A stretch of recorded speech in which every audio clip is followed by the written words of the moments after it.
Recently, I got asked by somebody how to have a hard, tough, difficult conversation with a loved one.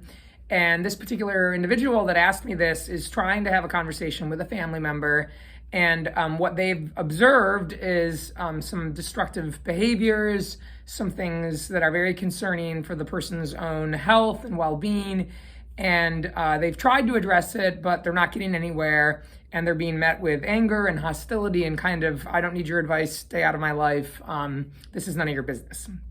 And the individual that was asking me these questions is really wanting to help the other person and express their love and their concern and just share what it is they're seeing.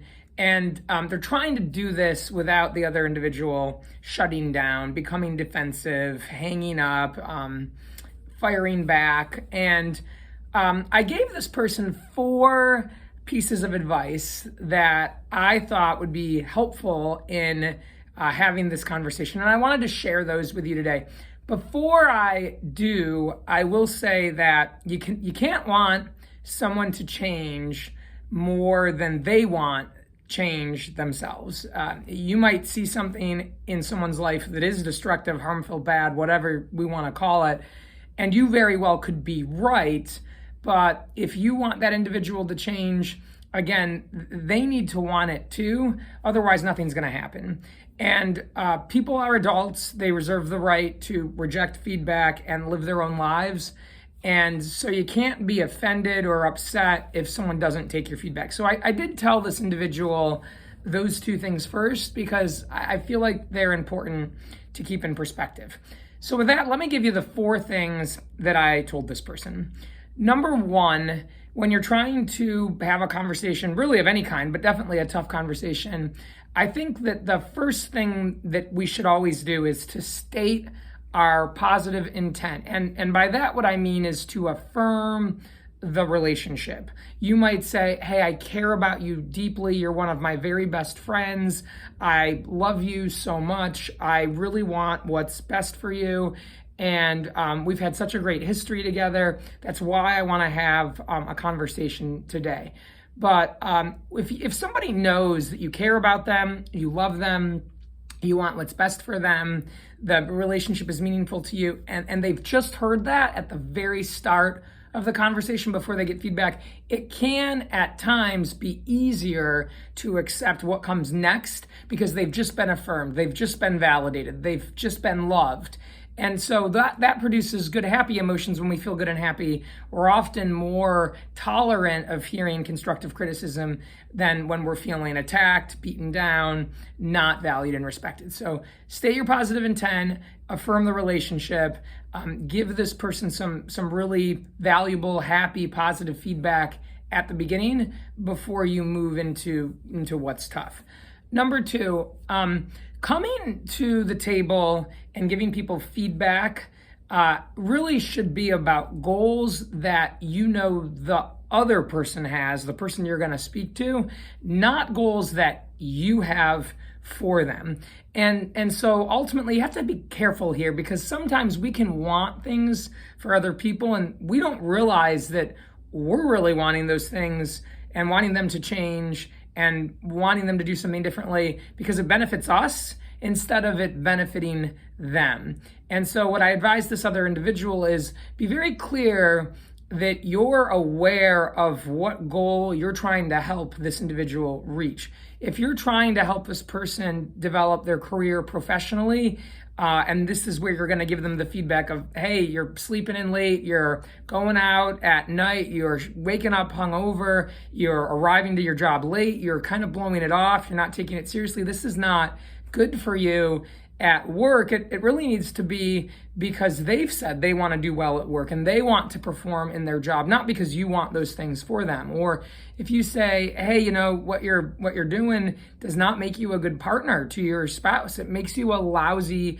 girlfriend when you act this way or behave this way. It's important you're tying it back to a goal that they have to be a good partner and a good girlfriend, not a goal you have for them. So if you can speak out loud and remind the person of the goal that they have when you're communicating with them, that is helpful. And along with this comes in number 3 is using the words I've heard you say or you said. Ultimately, when people have expressed to you, I want to do really great at my job, or I want to be a good parent, or I want to stop this addiction problem I have with XYZ, fill in the blank. When you can say, hey, you told me that you wanted to make this change or you wanted to do this. I remember when you said that.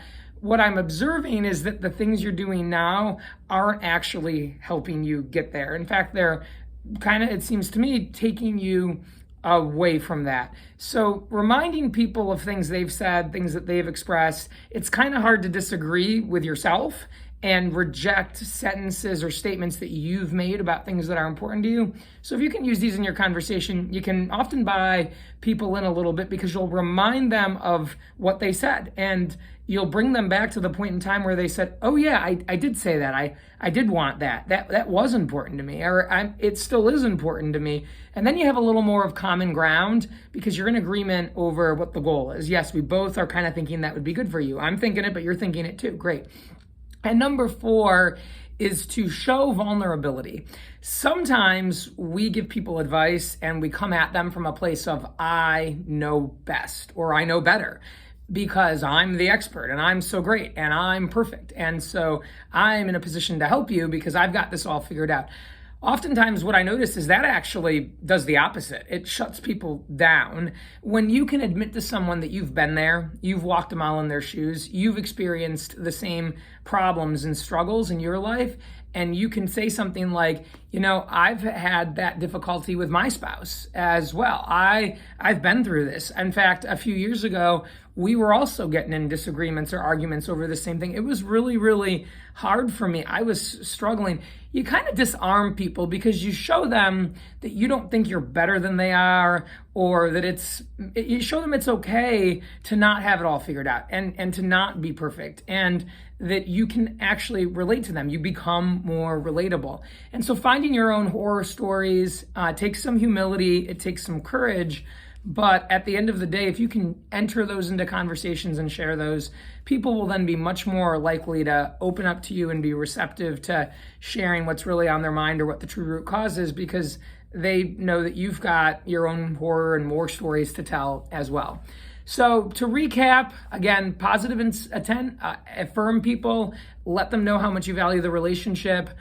Focus on goals that the other person has, things you know are important to them, things that they've said they've wanted. Number 3, tying in the actual things you've heard them say about that. I remember when you said this, you told me that this matters. And being vulnerable and showing humility as number 4. Those are 4 things you can do to start a tough conversation where you're hoping to influence somebody and you're hoping for some change.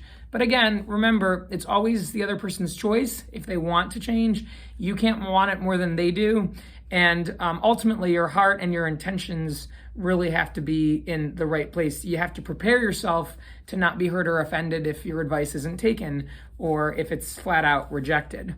With that, I hope anyone that's trying to have a difficult conversation can do well with this. I hope that all of you can at least practice it or show effort.